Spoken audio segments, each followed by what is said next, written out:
when you have a society that, for example, it criminalizes self-defense, which is exactly what it's done, that the crime has been outsourced exclusively to a police force, right? You can't, kill the guy that's trying to kill you in your own front room.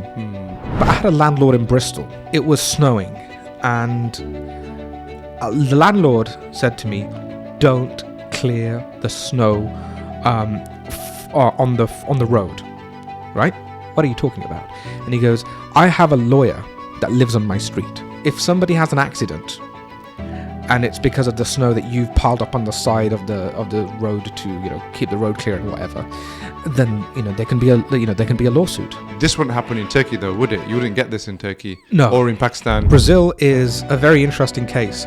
Just to tell you how powerful the local mafias and gangs are.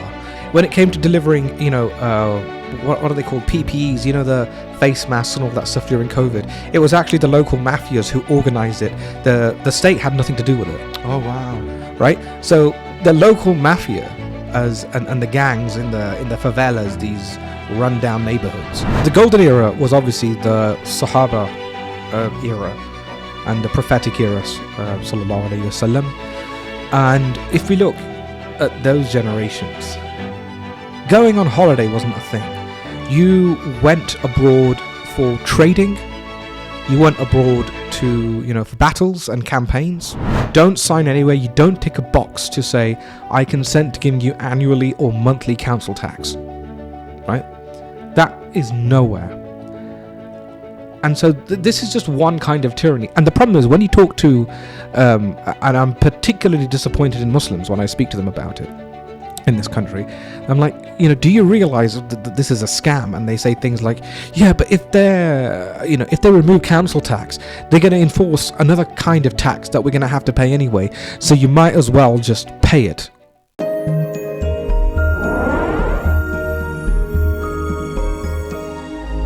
Assalamu alaikum. I'm Sakib Hameed. I'm 33 years old.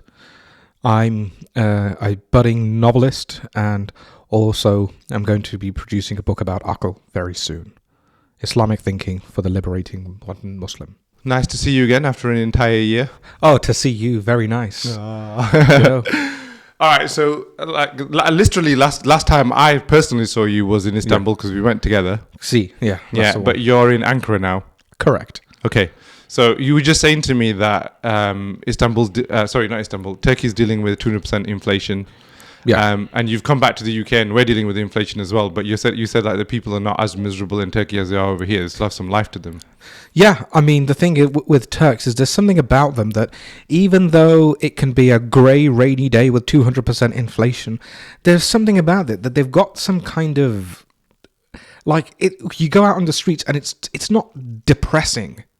Right, we have this thing that it's raining and it's depressing and it's cold and it's depressing, but I just did not feel that when I was there. I felt that even though obviously the weather was not necessarily favorable, but there was still some kind of movement in the people. And now I've shifted to Ankara, and Istanbul has taken the biggest hit when it comes to the inflation. The people there are really being dragged through the mud and the waters, but I've noticed in Ankara, things are a bit more chill, which implies to me that in other cities, even though obviously 200% inflation is a horrendous thing for anybody to go through, outside of Istanbul, it's as if it's a bit more relaxed, a bit less, you don't feel so tight, and not everybody's trying to run you out because it's a different matrix. Yeah. Right? I mean, Istanbul was mad, wasn't it? Because the taxi drivers are ripping you off and all that kind of stuff. Yeah, correct. Like the taxi drivers in Ankara, none of them tried to, in my experience, rip us off. They're very straight people. They don't have. Of course, I'm not saying everybody in Ankara is the same, but the people that I've met there in the old town, the not so modern and developed part of town, they're very upfront. So the taxi drivers won't try to drive hither and thither and charge you a ridiculous amount of money. I went to the train station from where I was living, and I was shocked that the bill was only 50 liras. Okay, how much is that? About $5? Now no, that's about £2, isn't it? it's less than that now because of inflation. But I'm telling you, if that same journey in Istanbul, easily 200 lira. Yeah, I was gonna say, Right, because I got ripped off enough times in Istanbul. I mean, journeys that should have cost about 50 lira were costing me a couple of hundred each time. Yeah, and I'm talking about looking at the meters. I'm not talking about the people who cover the meters and do stuff. But that same journey would have easily cost 200. So there's less corruption as well in Ankara. Well, the people seem far more laid back and far more upfront, and they're not into playing with agendas. Okay, but do you feel like they're this kind of, not necessarily like they've got a smile on their face, but do you feel like they're not showing you the stress that they've got because they're just being polite, perhaps, or they're masking it better? This is a very good question, and I don't know. I still need to explore Ankara, to be honest. Okay. I didn't get much of a chance when I was there, but you're going back soon. Yeah, I'm going back soon, inshallah. And the one thing that I've noticed about the general cityscape in both cities as well, there are a lot of new mosques. And when I say new, I mean anything built in the last 20 years. Right. And they're big and they're beautiful. And I'm wondering what the statement being made here, because obviously when you make a building like a masjid, it's a statement, right? It says something about the community. It says something about the society. And, this is something that has to be explored by us. The people there are very, one of the things I noticed is that we understand metropolitan areas in Europe and America as multicultural, people of different backgrounds and thoughts. I have not really experienced that in Turkey very much. Right. For example, the part of Ankara which I reside in, it's maybe 10 kilometers from the main city center, just to give you an idea. It's not a suburban place. And they're very, you know what, in Urdu we call, pind wale log, they want to know about your personal life and they want to know who you are. And it's not because they're necessarily aggressive or nosy and they've got bad intentions. They're just a bit more brazen.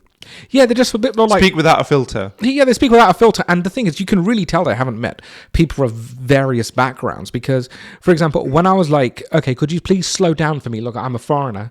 I don't quite understand what you're saying. Could you please slow down? And they laughed, like, not as an insult to me. They were laughing as like... The comedy of the situation. Yeah, because they'd never encountered... They'd never encountered. Do you feel like they're a bit more? So they're a bit more raw outside of Istanbul, basically, is what you're saying. I mean, I went to a village and I noticed that a bit more in the villages. Mm-hmm. I went to a couple of villages in Turkey. Mm-hmm. I did notice that a bit more. Yeah, and would you say the hearts are a bit more alive outside of Istanbul? This is a very good question. I mean, I would say generally the Turks still do have, maybe they're clutching, but there are embers of adab, embers of hospitality, embers of generosity, embers of people who know something about love. Okay. Right? It's still there. Yes, it may have been diminished by the matrices of humanistic ideologies of which they've been tyrannized. But they still have something. There is still something there. There is an undercurrent. There is resistance. And I have spoken to some youth who... it's not that they don't know what's wrong. It's that they don't know how to move forward. Yeah, they don't have a solution. Yeah, they don't understand what the strategic moves necessary are to help themselves and everybody else. Yeah, exactly. Yeah. So, I've spoken to some wonderful people, and I need to actually myself, as a duty to them, visit other parts of the country. One of the things I want to check out places like Kayseri and Kahramanmaraş, and because I know that they're going to be very different from Istanbul. I mean, even Konya is going to be different. But, Turkey is a vast country. Yeah. There is a lot to explore, and no two places seem to be the same, both climatically, geographically, historically. It is a bit like that in Pakistan as well, though, isn't it? You get some commonalities all around Pakistan, and then the cities are different, the villages are different, and you do get some common things, but you get some things that are not common at all. I agree. I mean, the funniest thing is that growing up, we had this thing because, my family, I know on my father's side, particularly from Model Town, Lahore, and, the way they talk, because they have a bubble, that they belong to, they say, oh, you know, everyone in Pakistan is going to be, everybody in Pakistan is going to know you and you're going to be humiliated. And it's just like everyone in Pakistan. So if I go to KPK, right, and some random village in the middle of KPK, tucked away in the mountains, are these people going to know about the disgrace that you're accusing me of? No. This is what I mean, though. It's just like, everyone in Pakistan, and it's like you go back to Pakistan, everybody will know who you are. I'm like, everybody, like literally everybody. Yeah, there's in Pakistan, there's a much greater sense of the world will know about your disgrace kind of thing. Like the honor is the entirety of society. And India's got that going on as well. You think Turkey's got that going on? Turkey, very good question, because I have a language barrier. Okay. I'm not sure. But the thing is, it would not surprise me if people in Istanbul, for example, because I've got more exposure there, people can't think of a world beyond Istanbul. One of the interesting things I experienced was I went to an ice cream shop in Ankara. And this is just when we were looking at property and finding a place to sign. And I just, I was having a casual chat with him, and we said, so what do you think is better, Istanbul or Ankara? And the man said, and this was a young man in his 20s, he goes, I've never left Ankara. Right? So if somebody has not left Ankara, right, and, this, as I said, he's from a main city. So you just think that actually, if you've never left a place, your whole narrative and your whole construction of what you constitute as the world is built around the space you occupy, right? So the people who've left Ankara and seen other parts of the country or even seen other parts of the world, they have as Hans Christian Andersen, the famous author, said, that to travel is to live, and I really do believe that, because it enables you to connect to people. Yeah, but do you think their hearts are polished because there's so many people that are coming to them and passing by them that still polishes their hearts in some way, if you get what I'm saying? Yeah, I mean, you're asking a good question, and honestly, I don't think I could tell you. I'm not gonna speculate here. Okay, let me ask you this question: have you, like the thing that got me interested in Turkey, right? Initially was Ertugrul.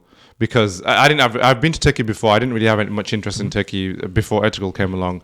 Then obviously Ertugrul. But when I started watching Ertugrul, I don't know, you've seen it as well. Have you seen all 5 seasons? I have seen all 5 seasons twice. Oh, okay. So you're just as big as a fan, right? I'm responsible for a large part of the UK population watching Ertugrul. A lot of that is because of me. If you didn't know that already. No. I think we've had this conversation before.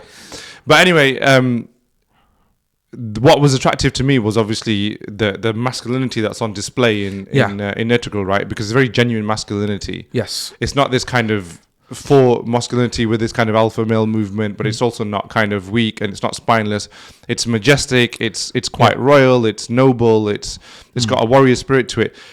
But every time I've been to Turkey, I've not found any of that. Have you managed to find some of these masculine men that are hanging around somewhere? Yeah, apparently my neighbors. What I mean is that you ask them for help.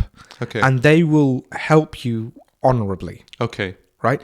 That kind of masculinity, because masculinity, in its essence, is when a boy becomes a man. So as a boy, the world is a means to get whatever you want, right? And as an adult, you realize, no, the world is not about me. It's about something bigger. And of course, what can top Allah? The world is about, we've not been created except to do ibadah of Allah, right? That's our purpose. And when you do that, you become a man, or you become from a girl to a woman. And how that manifests in your actions are things like when somebody needs help, you give it, right? You stop what you're doing and you stop prioritizing whatever you want to do, and you give that help. Things like and there's a lot of honor in that, isn't there? Yeah, I mean, to be honest, even in Istanbul, we experienced a minor earthquake. I think it was November, late November. We experienced last year. Yeah, late November, early December. We experienced a minor earthquake, and the neighbor the following day just knocked on our door and said, "Look, I know that you're foreigners. I'm going to give you some earthquake proofing or earthquake resistant advice. Make sure that the things that are fixtures on your walls and things like that. It was very nice of her, right? And again, that's a kind of abandonment. No, nobody asked her to do it. I didn't even know her name, and she just knocked on our door and gave that advice. And it's these small little things. I tell you what, right? Because there's something really profound that you said about the boy that becomes the man and the responsibility thing. But there's two things I want to say in response to that. I want your opinion on that. But like I've noticed here in the UK, people are actually afraid of giving other people help because you don't know what the response is going to be. I've noticed this in the last few months even, right? I've tried helping somebody with something, flat tire on their car or whatever. You get a funny look back because they almost don't want the help from you. So it's such a weird place. I think this only happens in the UK, or I know because I know you've got a background in Denmark. It probably happens over there as well, but it's very common in like Western Europe that even if you try to be the man and try to offer your help to somebody, they actually spit back in your face. So one thing that I'd love your comment on that, but the other thing, I might as well ask you both questions at the same time. There are a lot of guys out there that are pretending to be men. We won't mention any names because the algorithms always block you when you talk about it. But really, they're boys in adult shells. So speak to me about both of those things. Okay, so I think what you have described, and basically, if I'll put it like this, the USA has basically now it's like the big daddy of Britain. Whatever trends are happening in America, they're happening in Britain on a different pace and a different timescale, but they're happening. So, for example, privatization of our healthcare system, right? And, we used to joke about Americans for being, fat and dumb and obese. And, well, look at Britain. We're suffering from exactly the same crises. We used to look at America and make fun of their gun violence and their street violence. And, well, Britain has, it is becoming more violent. It's horrible. So, to that, the America is a very litigious society, right? They love lawsuits, and I've noticed in Britain we are starting to think in terms of, okay, well, if he does this for me and something goes slightly wrong, then I'll have to sue him, and I don't want to get into a lawsuit and things like that. And it manifests in these small things. I remember I had a landlord in Bristol. This is going back in the year 2009. And it was snowing, and the landlord said to me, "Don't clear the snow on the road," right? And I went, he was also a Pakistani landlord. I went, Shahid Bhai, what are you talking about? And he goes, "I have a lawyer that lives on my street." And he says, when it was snowing, we thought, because it's a cul-de-sac kind of area, we would all sweep the street together. And then suddenly he says, if somebody has an accident and it's because of the snow that you've piled up on the side of the road to keep the road clear and whatever, then there can be a lawsuit. And so people at that point, the whole street went back in, right?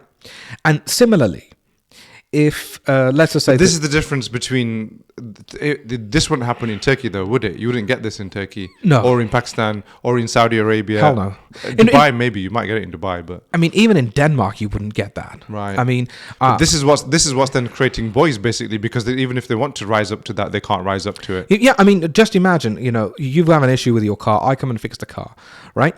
But then maybe I don't do a good job. Right, everyone's mind is immediately thinking lawsuit.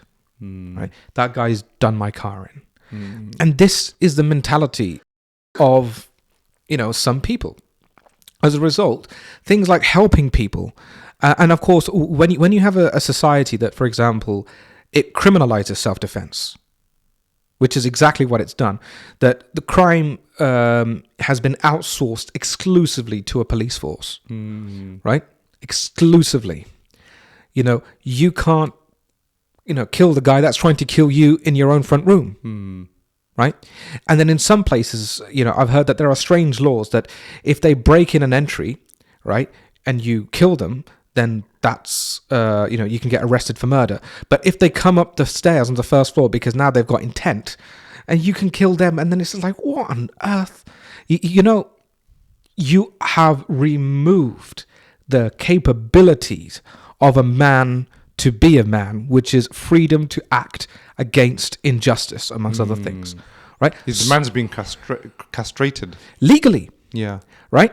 And the thing is, you can train and do Ironman challenges, 10K marathons, London Marathon, whatnot, but you are not a man until you have the capacity to exercise your freedom, right? If you can't report a crime, if you have to report a crime instead of dealing with the crime that's happening in front of your eyes, and you get punished for dealing with that crime, you're not a free man. You're not a man. You are a slave, right? And if you think that's acceptable, then you are far from being a man or a woman, right? A rape happens in front of you, for example, a theft, and then you obviously try to wrestle the thief or the rapist or whatever, and you can get, criminally charged for doing the right thing.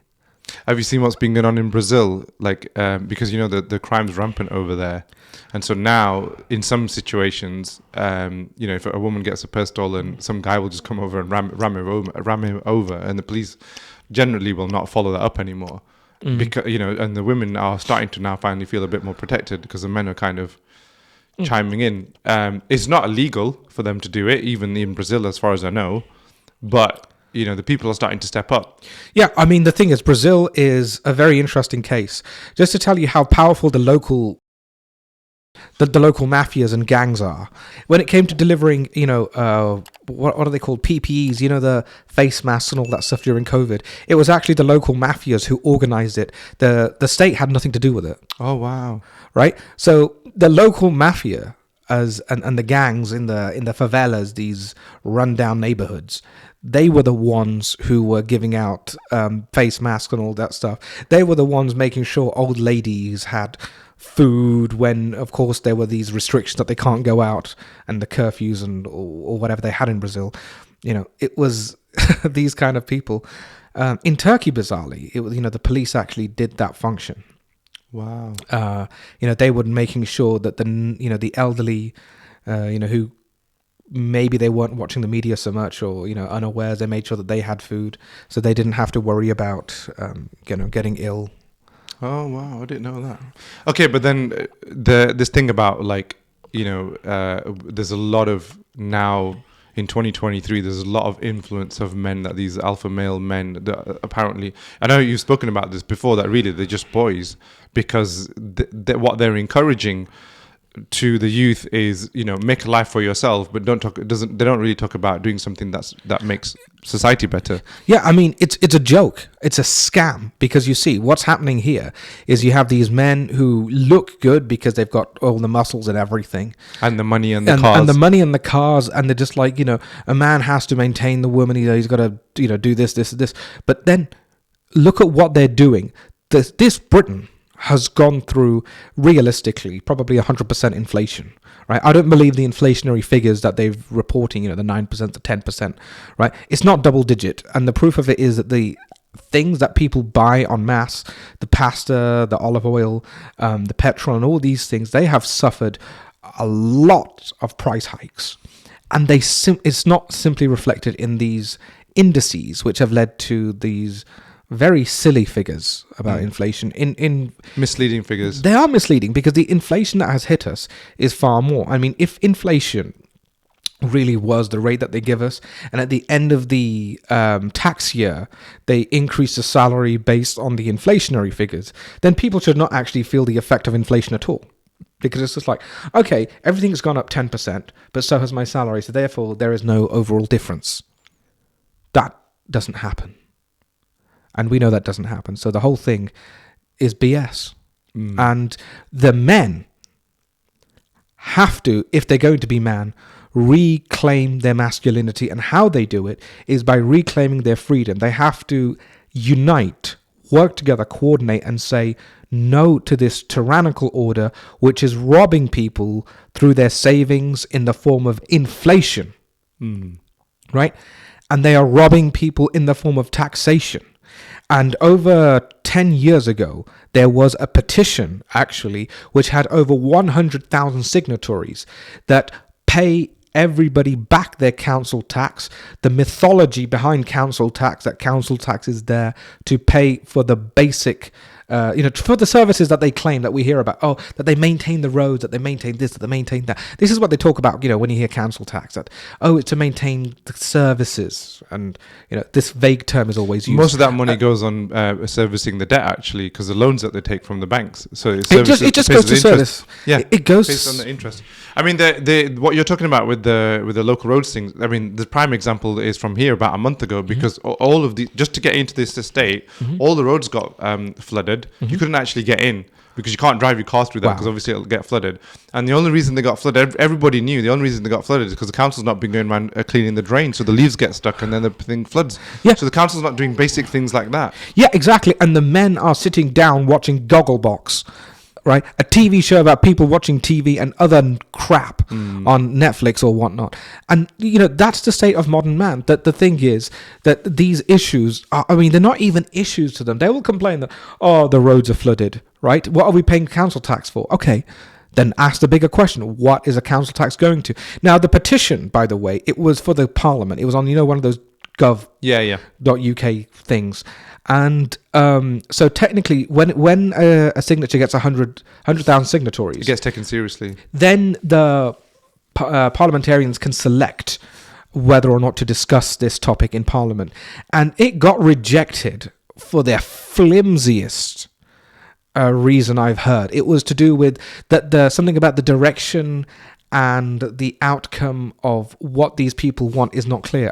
No, it's very clear. You pay back everybody the council tax that they have paid, right?